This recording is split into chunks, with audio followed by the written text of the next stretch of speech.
हाय. तर आज मी बनवणार आहे 5 ते 6 किलोची पावभाजी. तर चला आपण बघूया. तर आता इथे आम्ही सगळे करत आहोत पावभाजीची तयारी.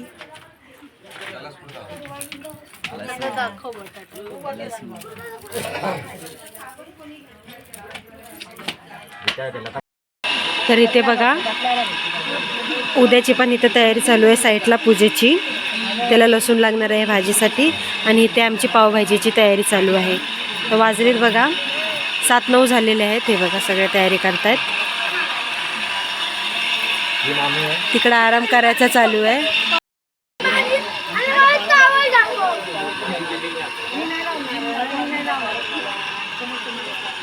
इकडे बघा आता हे दाखवते सगळं.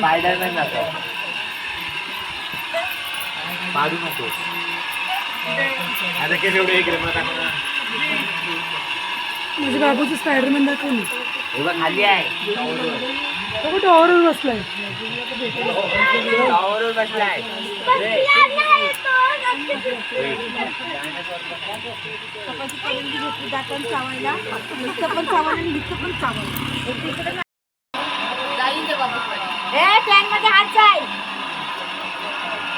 तर इथे मामी भाजी आहे ना ती धुवून घेते चांगले मिठामध्ये टाकून. आता आपण भाजी शिजवायला ठेवूया.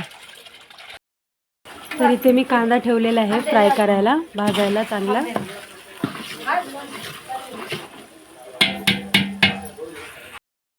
तर आता इथे ही टोमॅटोची प्युरी आपण यामध्ये ॲड करून घेऊया आणि टमाटरची प्युरी सॉफ्ट होईपर्यंत आपण परतून घेणार आहे ह्याला.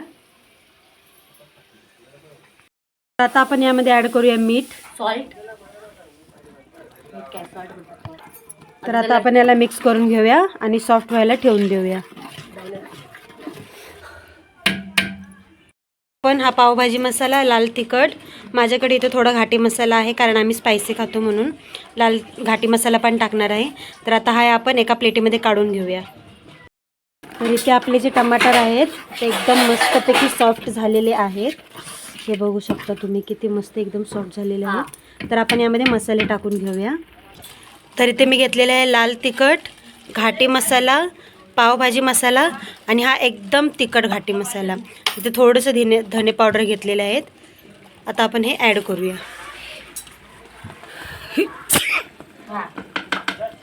आता आपण यांना मिक्स करून घेऊया आणि यामध्ये मी थोडं बटर ॲड करणार आहे, 1 वाटी एवढं, जेणे आपली पावभाजी आहे ती एकदम टेस्टी बनेल.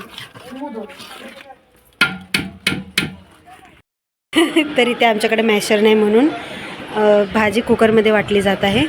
हा वाटतोय. हां बस. तर आता यामध्ये आपण एवढं बघा, एवढा मोठा मी एक डब्बा बटर काढलेला आहे तो ॲड करते. एक वाटी बोल. पण एक डब्बा काढलाय कारण 5 किलोची आहे ना पावभाजी त्यामुळे. तर चला आता आपण मिक्स करून घेऊया आणि हे सर्व मंद आचेवर आपल्याला भाजून घ्यायचं आहे, फ्राय करून घ्यायचं आहे. अरे बटर नाही वाटत मला, तूप वाटतोय. तर आपल्या ग्रेव्हीला मस्त असा लाल कलर सुटलेला आहे आणि हे ग्रेव्ही पण चांगली शिजलेली आहे. आता आपण यामध्ये भाजी ॲड करून घेणार आहे. चला आपण भाजी ॲड करून घेऊया. तर आता आपण यामध्ये भाजी ॲड करून घेऊया. टाक.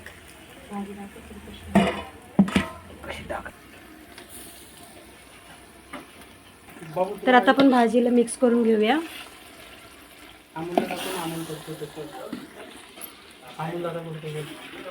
अमोल दादा करतोय.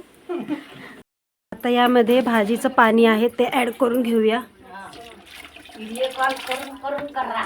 हां आता मग ढवळून घेऊया आणि शिजायला ठेवूया थोडंसं.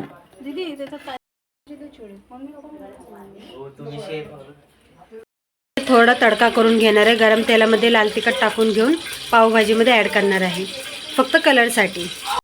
तडका आणलेला आहे आपण ॲड करूया. मस्तपैकी तडका लागलेला आहे. कलर बघू शकता चांगला आलाय.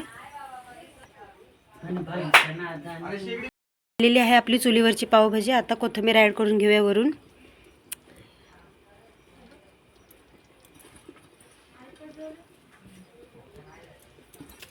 हे ना बाजूला काढून ठेवा नाही तर घट्ट होईल. तर आपली इथे चुलीवरची पावभाजी तयार झालेली आहे. तर चला आता आपण जाऊया खायला. पावभाजी आलेली आहे. कांदा कुठे आहे? कांदो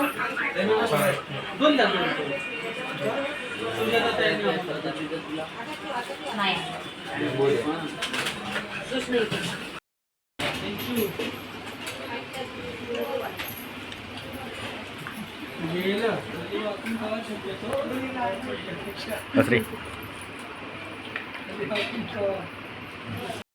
तर तुम्हाला आजचा पावभाजीचा व्हिडिओ कसा वाटला कमेंट्स करून नक्की सांगा. भेटूया पुढच्या व्हिडिओमध्ये. तोपर्यंत बाय.